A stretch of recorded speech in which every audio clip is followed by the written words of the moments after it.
एक नगर था। नगर से थोड़ा दूर पे एक बहुत बड़ा गुफा था और उस गुफा में एक ऐसा था, अफवाह था और हकीकत भी था कि उस गुफा में जो भी एक बार अंदर घुस जाते थे, उस गुफा में घुसने के बाद कोई भी कभी बाहर आता ही नहीं था। तो उस नगर में सभी लोगों में ये प्रचार प्रसार था, सभी लोग जानते थे कि जो भी लोग उस गुफा में जाएंगे तो कोई भी कभी भी वहां से बाहर नहीं आएंगे। तो जो भी शहर में, नगर में नए लोग आते, उनके लिए सूचना जारी किया जाता कि भाई वहां पे गुफा है, उधर घूमने जाएंगे तो कोई वहां पे अंदर मत जाए। ऐसा करके वहां पे सबको प्रचार प्रसार में बताया जाता था।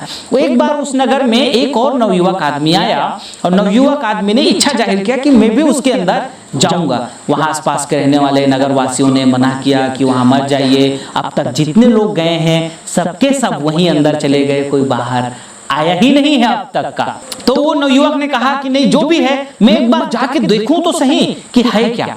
नवयुवक ताकत लगाता है, रिस्क उठाता है और अंदर जाता है। अंदर जाते हैं तो काफी डरावना लगता है, काफी वहां पे जो है शुरुआत में बहुत डरता हुआ जाता है। अंदर जाके देखते हैं कि जो है नरकंकाल भी बहुत सारा पड़ा हुआ है। तो सोचा कि कहीं मरे वरे तो नहीं है, कुछ लोग उन्हीं का नरकंकाल तो नहीं। फिर भी हिम्मत नहीं हारता है और अंदर जाता है और अंदर जाता है। फिर अंदर जाने के बाद देखते हैं कि पूरा आलीशान सब लोगों के रहने की व्यवस्था, खाने पीने की व्यवस्था, बहुत जबरदस्त सारी व्यवस्थाएं हैं। और वहां जो चले गए तो ऐसा समझ लीजिए ऐसी जिंदगी है कि कभी भी वहां से कोई भी बाहर आने का मन ही नहीं करता है। स्वर्ग की जिंदगी था वहां पे अंदर में। वो भी नवयुवक वहां रुक जाते हैं। बाहर के जो लोग देख रहे थे ये नवयुवक गए, वो लोग भी फिर वही सोचते हैं कि अरे इनके साथ में भी वही हुआ, ये भी वहां पे जो है शायद अंदर मर गए। लेकिन वहां अंदर जाने वाले लोग सभी सुरक्षित थे, सब अच्छे थे, क्योंकि वहां पे सब कुछ अंदर में बहुत बढ़िया फैसिलिटी थी, व्यवस्था थी। आज इस कहानी से आप लोग ये प्रेरणा ले सकते हैं कि आपके जीवन में भी जब आप किसी बड़े बिजनेस की ओर तलाश करते हैं, कुछ अच्छे बिजनेस और नए काम की तरफ तलाश करते हैं, तो समाज के सब लोग आपको यही डराते हैं कि वहां मत जाओ, ऐसा मत करो, ये मत करो, वो मत करो।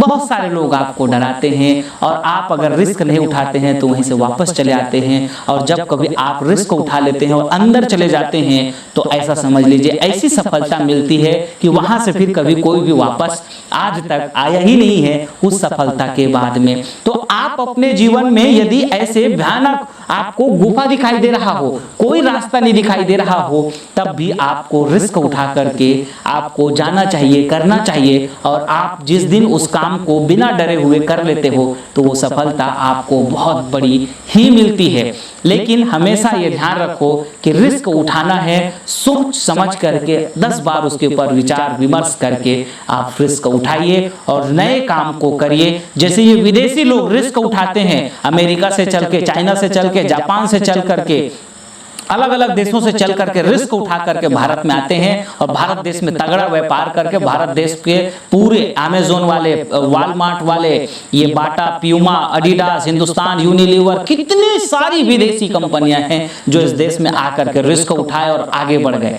अब नंबर है मेरे देशवासियों का, आपको भी रिस्क उठाना है, आपको भी बिजनेस करना है। आपको किसी भी हाल में इन विदेशियों की छक्के छुड़ाने के लिए आपको स्वदेशी की बिजनेस करना ही है। आपके दिमाग का कोई आइडिया हो तो आप शुरू कर लो, और नहीं तो हमारे साथ 54 स्वदेशी केंद्र का आप बिजनेस स्टार्ट कर लीजिए। अपने ग्राम में, अपने तहसील, अपने जिले की फ्रेंचाइजी ले लीजिए और जितनी बड़ी आपके काम करने की इच्छा है, पैसा कमाने की इच्छा है, आप ये रिस्क उठाइए और करिए और अपने जीवन में बड़े सफलता को हासिल भी कीजिए। और ये विदेशी कंपनियों को खूब जम करके टक्कर भी दीजिए। विदेशी सामानों को आज हर घर में जो उपयोग हो रहा है उसको बहिष्कार करने की जिम्मेदारी आपकी और हमारी ही है। तो आप और हम सब मिलकर के इस भारत देश को समृद्ध बनाएंगे। इन्हीं शुभकामनाओं के साथ आप सबको बहुत बहुत धन्यवाद। नया व्यवसाय प्रारंभ करने का सुनहरा अवसर।